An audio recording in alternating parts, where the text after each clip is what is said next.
சமீபத்தில் நீலகிரி பாராளுமன்றத்தினுடைய உறுப்பினர் அண்ணன் ஆராஸ் அவர்கள் ஏதோ காலங்காத்தால உளற நினைச்சு எதோ சொல்லி மாட்டிக்கிட்டார். இத முதலமைச்சர் ஒரு முட்டா பையன் நான் சொல்லிங்க ஆராசா சொன்னார். முதல்வர் ஸ்டாலினை தவறாக திமுக எம்பி ஆராசா பேசிய ஆடியோ வெளியானதால் அவர் எந்த பிரச்சாரத்திலும் கலந்து கொள்ளவில்லை என பாஜக முன்னாள் மாநில தலைவர் அண்ணாமலை தெரிவித்துள்ளார். திமுக ஸ்டாலின் அவர்கள் மேடைக்கு மேடை என்ன சொல்றாருன்னா, அனைத்து இந்திய அண்ணா திராவிட முன்னேற்ற கழகத்தை பார்த்து அடிமை கட்சிங்கிறார். இந்தியாவிலே ஆகச் சிறந்த ஒரு பிராந்திய கட்சி 1977க்கு பிறகு அதிக முறை ஒரு பிராந்திய கட்சி ஆட்சிக்கு வந்திருக்கிற அனைத்து இந்திய அண்ணா திராவிட முன்னேற்ற கழகம். திராவிட முன்னேற்ற கழகம் கூட அது போன்ற ஆட்சிக்கு வந்ததில்லை.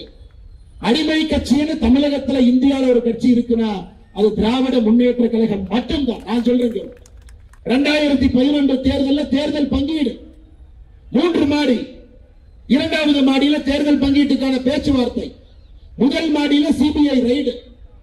இந்த காங்கிரஸ்காரனுக்கு 3% ஓட்டு இருக்கு, சிபிஐ ரைட வச்சு வாங்கிருக்க. இப்போ ஏன் திமுக பொட்டி பாம்பாக காங்கிரஸ் முன்பு அமர்ந்திருக்கின்றார்கள்? எதற்கு பொட்டி பாம்பா இருக்கிறார்? 2004 14 வரை திமுக செய்த ஊழல் ஃபைல் இன்னும் காங்கிரஸ் வச்சிருக்கிறார். அதை எப்ப வேணாலும் வெளியிடுவோம். சமீபத்தில் நீலகிரி பாராளுமன்றத்தினுடைய உறுப்பினர் அண்ணன் ஆராஸ் அவர்கள் ஏதோ காலங்காத்தால உளற நினைச்சு எதோ சொல்லி மாட்டிக்கிட்டார். இத முதலமைச்சர் ஒரு முட்டா பையன் நான் சொல்லிங்க ஆராசா சொன்னார். பிஜி வழக்கில் வந்திருக்கக்கூடிய பணம் எப்படி வந்துச்சு நான் சொல்ல, ஆராசா சொன்னார். அதனாலதான் திமுகவுடைய நட்சத்திர வேட்பாளராக இருக்கக்கூடிய ஆராசா இதுவரை ஒரு கூட்டத்தில் கூட பேசல. இந்த கூட்டத்தில் போய் மைக்கில் இந்த மாதிரி பேசிட்டு பெரிய பிரச்சனை ஆகி போயிருக்கும்.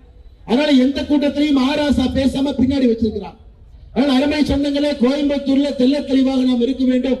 கோயம்புத்தூர் தெற்கு தொகுதியில நம்முடைய வெற்றி வேட்பாளர் அண்ணன் அம்மன் கே அர்ஜுனன் அவர்கள் 50,000க்கு மேற்பட்ட வாக்கு வித்தியாசத்தில் இங்கிருந்து அனுப்பி வைக்க வேண்டும். செய்திகளை உள்ளது உள்ளபடி தெரிந்து கொள்ள ரெஃப்ளெக்ட் நியூஸை சப்ஸ்கிரைப் பண்ணுங்க.